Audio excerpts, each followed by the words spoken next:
Acorda todo. Graças a Deus, irmãos e irmãs.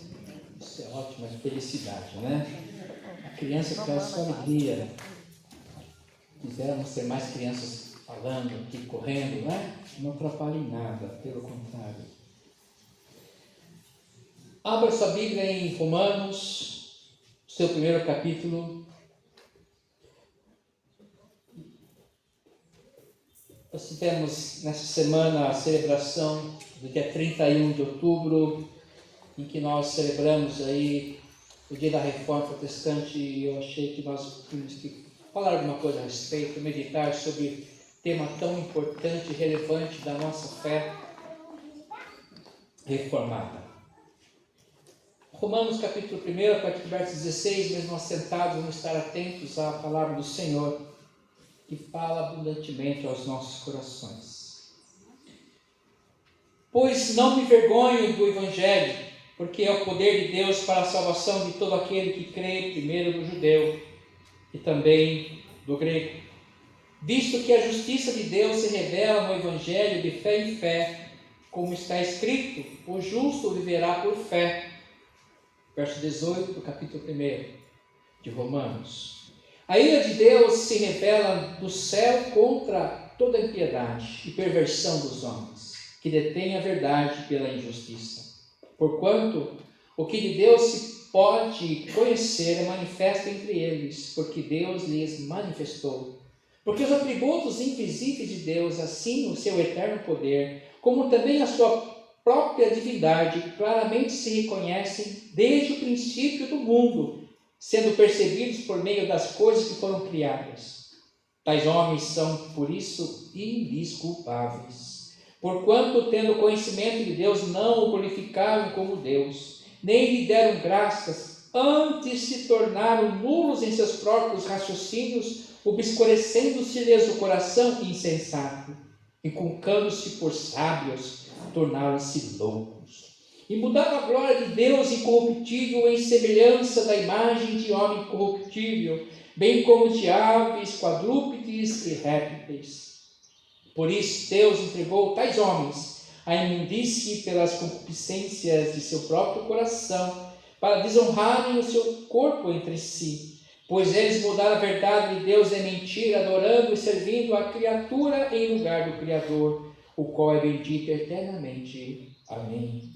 Por causa disso, os entregou Deus a paixões infames, porque até as mulheres mudaram o modo natural de suas relações íntimas por outro, contrário à natureza. Semelhantemente, os homens, também deixando o contato natural da mulher, se inflamaram mutuamente em sua sensualidade, cometendo torpeza, homens com homens, e recebendo em si mesmos a merecida punição do seu erro.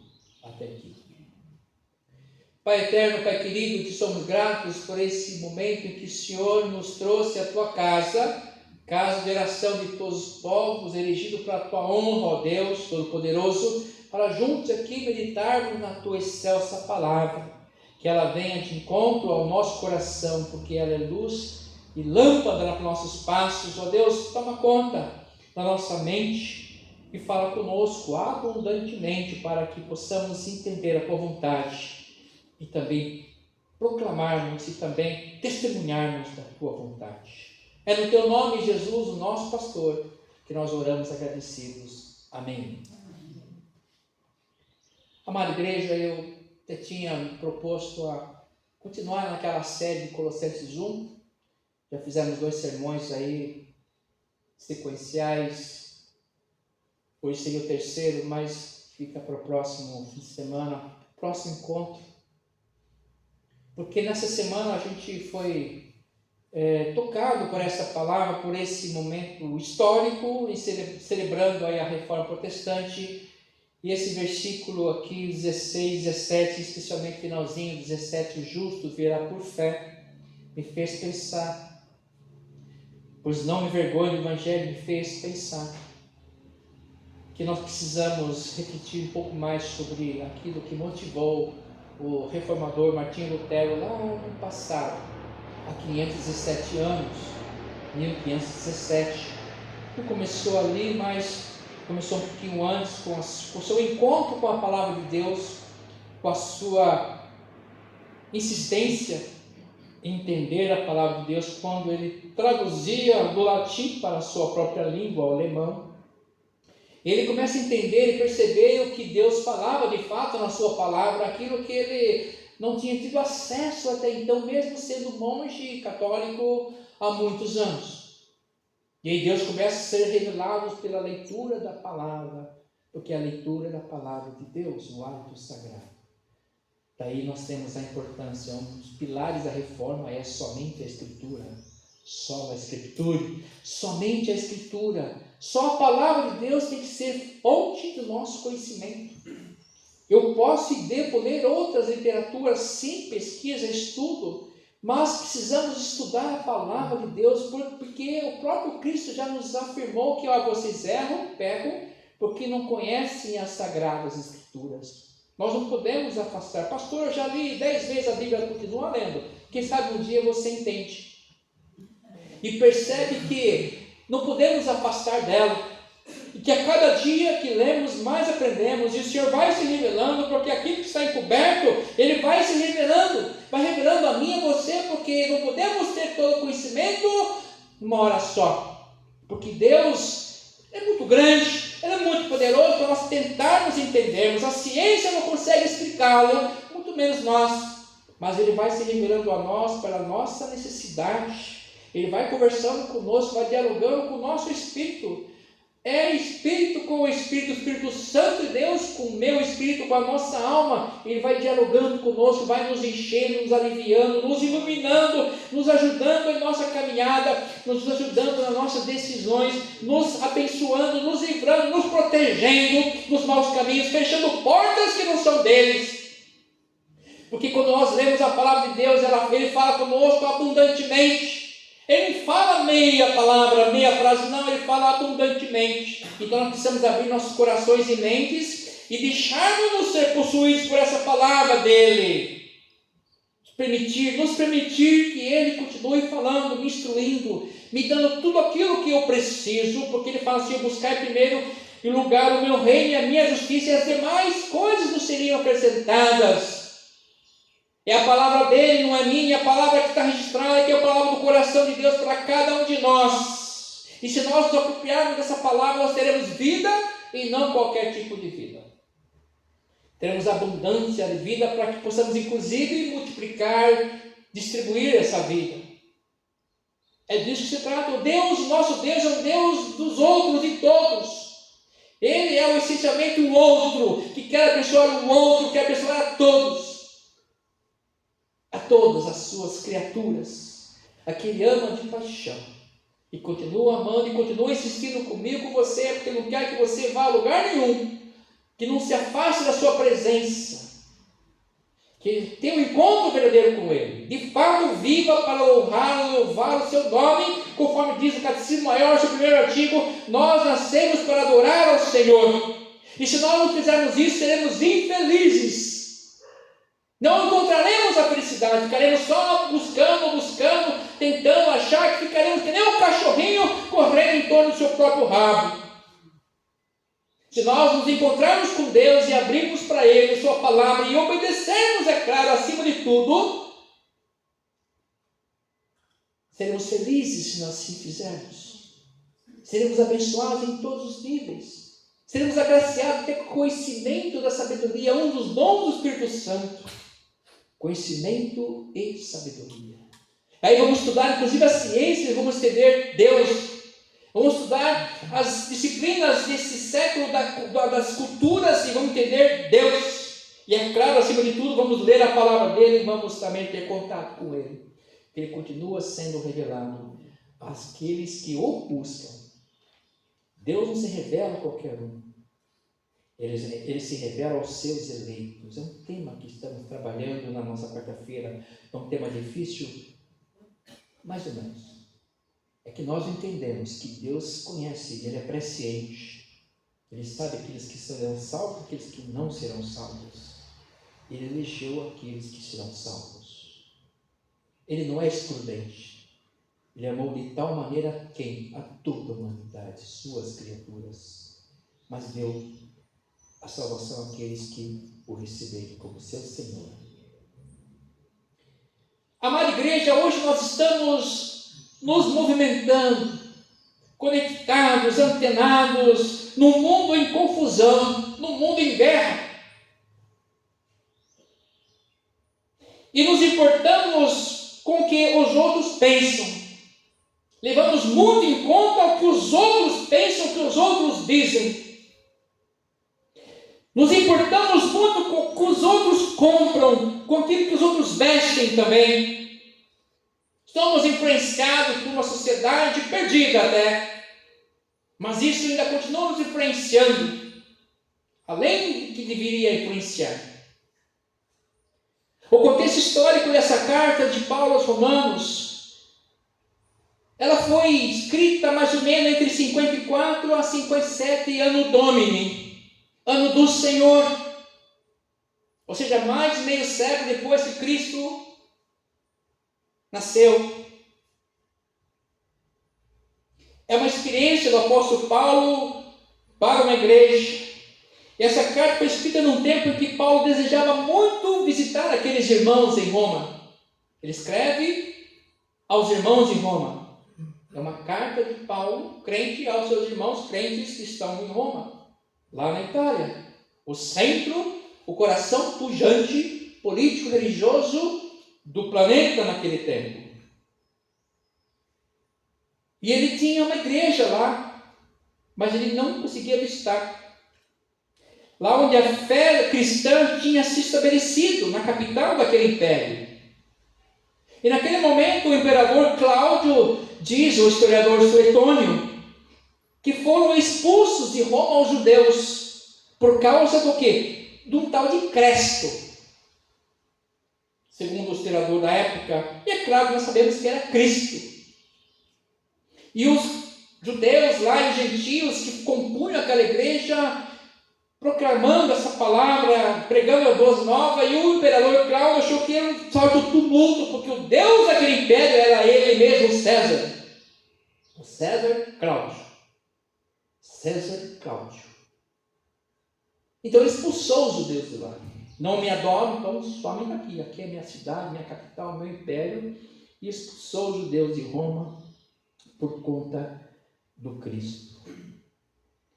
Por Roma ser o centro do império, também foi muito estratégico, né? A pregação dessa igreja, e lá as boas novas sendo fomentadas, porque ali se concentravam muitas culturas, muitas pessoas se afluíam para Roma. Então o ditado que fala que todo caminho leva a Roma, todas as estradas levam a Roma, é um ditado, porque naquele momento o império construiu muitas estradas que levassem até Roma.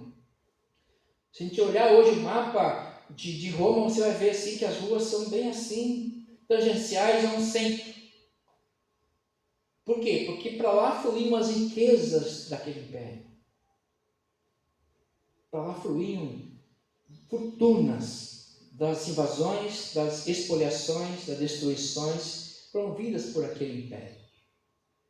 Que por enquanto lutavam contra os cristãos, perseguiam os cristãos. E Paulo queria vir para lá para visitar aqueles irmãos que passavam por essa dificuldade, mas parece que Paulo era motor para ele, alegria no coração, saber que a igreja estava pujante, lutando contra o César, mas estava crescendo a igreja. Ele queria visitar aqueles irmãos para impulsionar, para motivar aqueles irmãos, para abraçar aqueles irmãos e dizer da alegria de saber que eles estavam pregando o Evangelho de Cristo.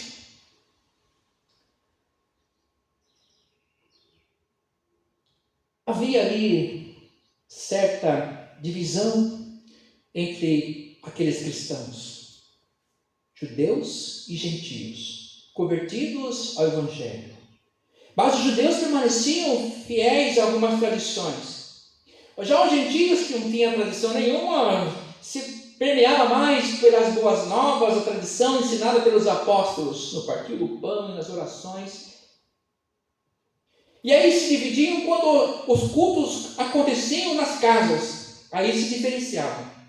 Então o culto na casa do irmão lá do Samuel, é judeu, então a maioria dos judeus iam lá. O culto é na casa do Filipe, que é gentil, então a maioria dos gentios vão para lá. Então a igreja também já tinha, nesse primeiro século, essas divisões entre judeus e gentios, entre judeus e o resto do mundo. Um se achando mais santo que o outro, porque nós somos filhos de Abraão, descendentes da tribo de Efraim, de Benjamim, de Levi, de Osasco, a tribo de Osasco. Isso tem dentro do nosso coração, infelizmente, só que está preso à nossa humanidade, à antiga natureza. Precisamos desvencilhar, porque o Senhor não faz acepção de pessoas. E nós precisamos entender isso, que o Senhor ama todos, olha para todos do mesmo jeito e quer tocar a todo o coração. Não faz acepção. Se você é de etnia A, B, C, Y, você veio de um lugar só, um único tronco feito por Deus, e assoprou o seu hálito nas suas narinas e deu seu espírito para o primeiro Adão. E dele saiu a Eva, também a imagem e semelhança do Deus Altíssimo. E daí o resto da humanidade, seja judeu, gentio, seja o que você for, qual for a sua descendência, você tem no seu DNA muitas raízes étnicas. Para provar para mim, para você, pela ciência, que nós somos um povo multifacetado, é verdade, multicultural, é verdade, mas um povo amado por Deus, feito à imagem e semelhança dele, o Criador. Nós somos um povo único do Deus vivo, que nós fomos enxertados da sua graça, e dele podemos receber o alimento que nós precisamos, e nem precisamos lutar muito, porque ele tem promessa para nós de nos sustentar sempre. Se nós entendermos a sua vontade, a sua palavra, nos abrirmos para isso, porque essa é a vontade de Deus, que nós sejamos abençoados e abençoemos os outros, não invadamos suas cidades, destruamos seus recursos e matemos as suas tradições, sua herança cultural, para afirmar a nossa, a minha. Isso é criminoso, é pecado, e tem sido feito isso ao longo da história da humanidade. E Paulo quer ir até Roma.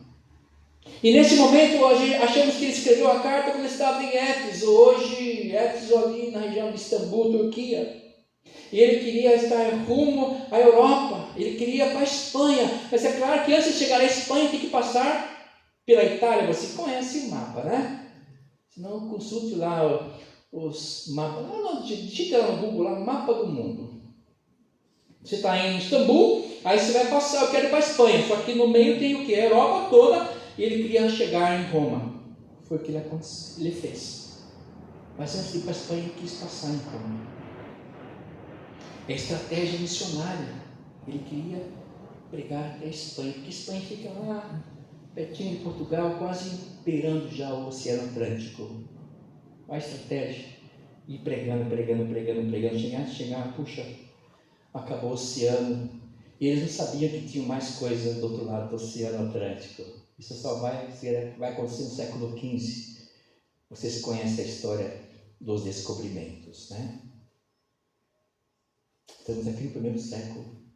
E Paulo conhecia o mundo até a Espanha, então eu quero ir até a Espanha, pregando esse evangelho das boas novas, para que as pessoas possam ser salvas, redimidas pelo sangue do Cordeiro, ter um encontro com Cristo, como eu encontrei com Ele a caminho de Damasco.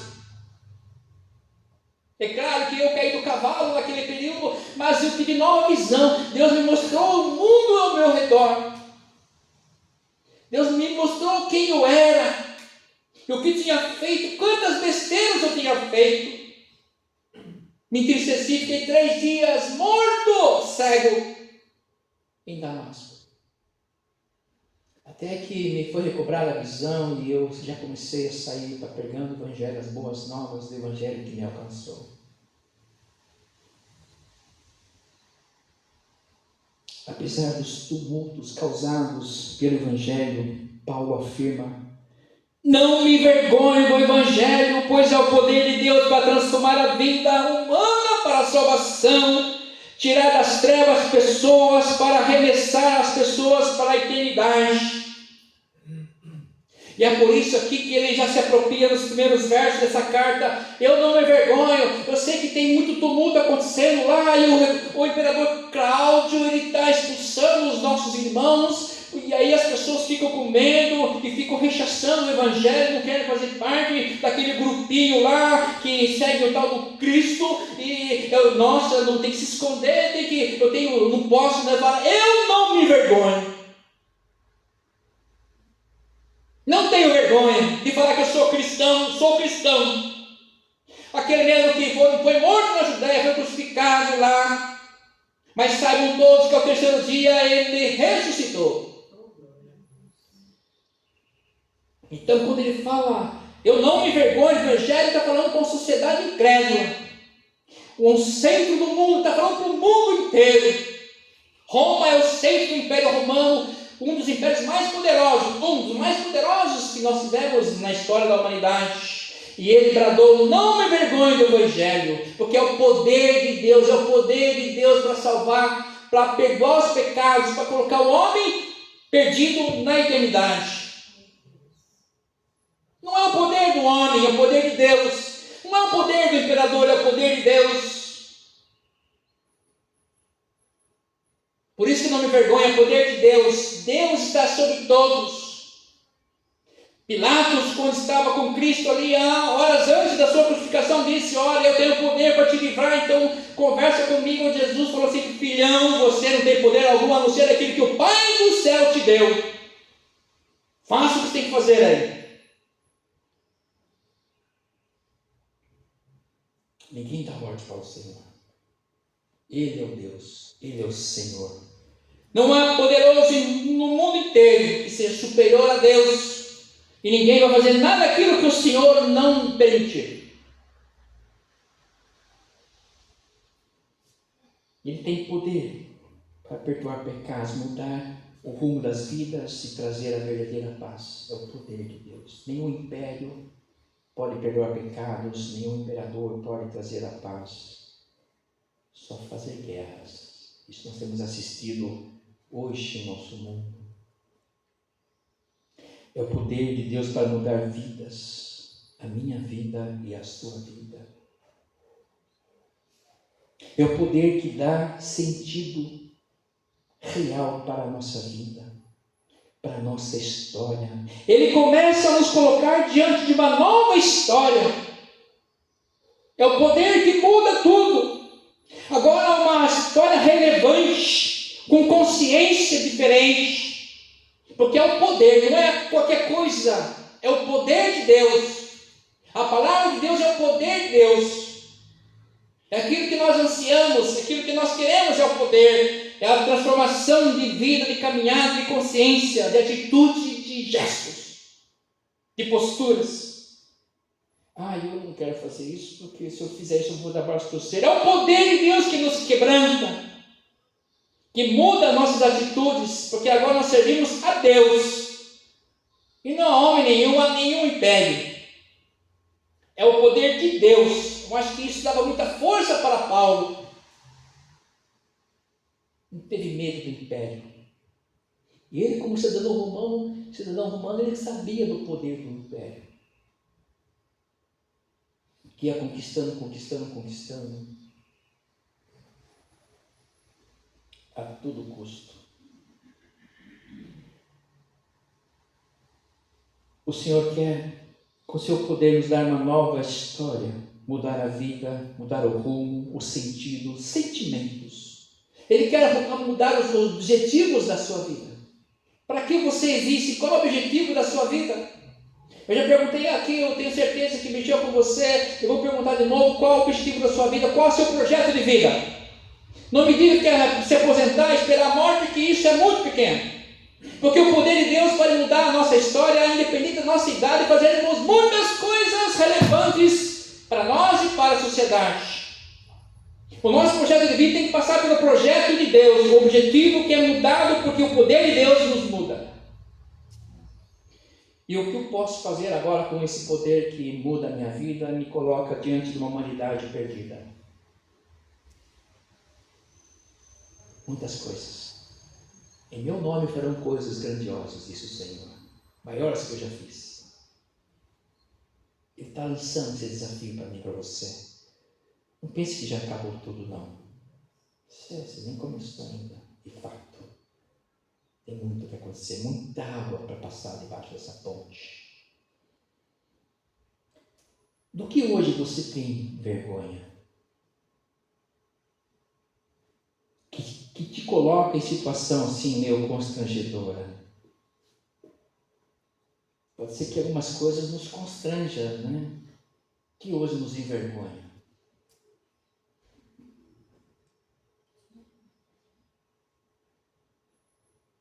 Tem muitas coisas que podem nos envergonhar, nos vexar. Atitudes de pessoas. Eu me passou por umas coisas na mente aqui que eu não posso citar. Diz respeito a mim e outras pessoas, não posso falar. Muitas coisas nos constrangem.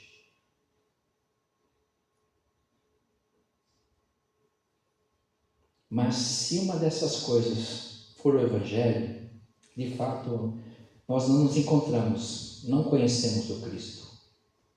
Não fomos tocados, não fomos resgatados, não temos fé. Não nos tornamos justos. Porque o justo viverá por fé. O justo é aquele que se aproxima de Deus e passa a viver sob a vontade de Deus. O justo é aquele que pratica a ação de Deus, a justiça de Deus. Como que é isso, pastor? É aquilo que o caminho às vezes é assim, a sociedade pede que eu haja assim, mas aí coloco Deus na história. Puxa, mas Deus não faria isso.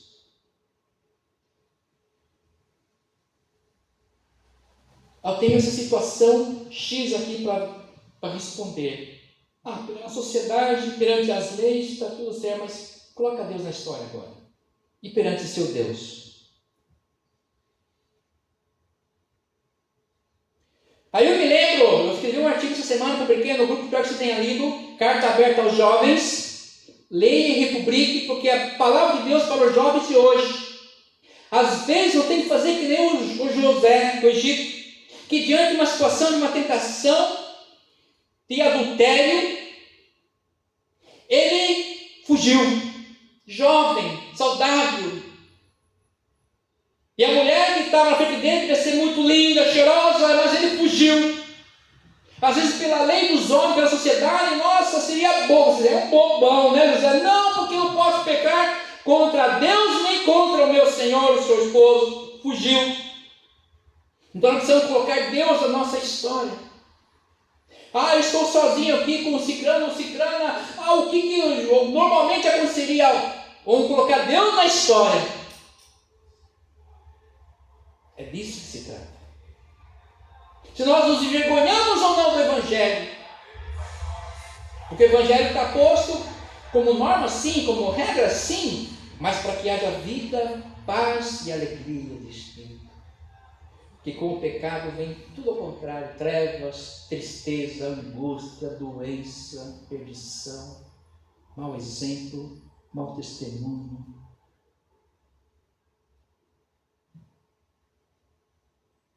E ele grita, não me envergonhe do Evangelho, porque esse Evangelho vem e me faz uma nova criatura.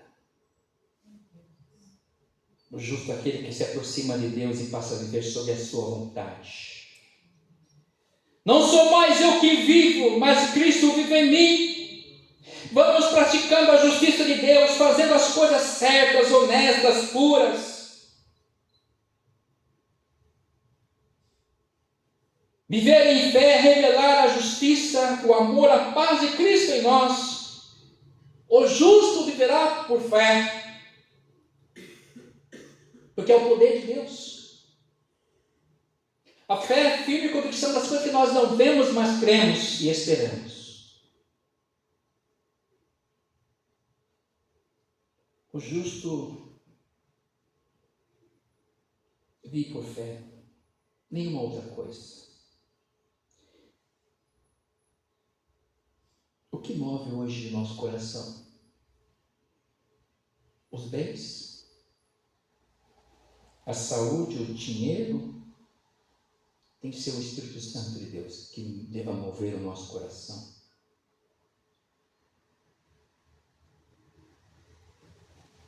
Era isso que permeava o coração do apóstolo Paulo. E aí, se nós não fizermos isso, vamos cair na segunda parte do texto, que vai falar sobre a idolatria e a depravação dos homens.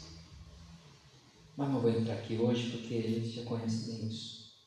Os frutos da carne estão já bem notórios em nossa sociedade, em nosso meio. E é por isso que ele brada assim: não me envergonhe do Evangelho, porque é o Evangelho que muda a minha vida, a minha história e a vida dos meus irmãos e irmãs. E é algo que promove vida, alegria, esperança, salvação. É aquilo que move agora a minha vida, porque me faz uma nova criatura. Eu me sinto revigorado agora. Por isso que eu quero pregar na Espanha. Ele está em Istambul, do outro lado. Ele tem que passar pela Espanha, pela Itália, para ele chegar na Espanha. Ele está motivado. Eu não tenho vergonha do Evangelho, eu quero pregar esse Evangelho para todo mundo que eu cruzar. Porque é o poder de Deus que muda as vidas, muda as histórias, muda tudo. Muda tudo. Ontem eu recebi um convite para pregar numa igreja, para falar sobre o louvor. E eu topei, porque há uma coisa que ninguém pode tirar das nossas vidas, é a herança de servir a Deus. E essa herança da nossa imunologia, dos cânticos, que é a palavra inspirada por Deus Todo-Poderoso, que vem, nos transforma, nos toca. Eu lembro da minha juventude, que faz pouco tempo, que eu me reunia com os meus irmãos na casa lá, para a gente ouvir juntos cânticos. Eu comprei um disco novo, vamos lá. Logos 2, 3, 4, 5. Vencedores por Cristo, 1, 2, 3, 4, 5. É algo que ninguém pode tirar de nós, essa riqueza, essa comunhão gostosa, promovida por uma nova história, que é promovida pelo Evangelho. Por isso nós não podemos ter vergonha, porque mudou a nossa vida. E pode mudar de outros. Que Deus nos abençoe, para que possamos continuar escrevendo essa nova história e jamais nos envergonharmos desse Evangelho que é bênção, que é justiça, que é paz, que é confusão para alguns, mas acima de tudo salvação para todos. Amém. Vamos com alegria louvar o Senhor daqui a pouco, né? Nós vamos celebrar a ceia já. Aí cantaremos juntos aí o louvor.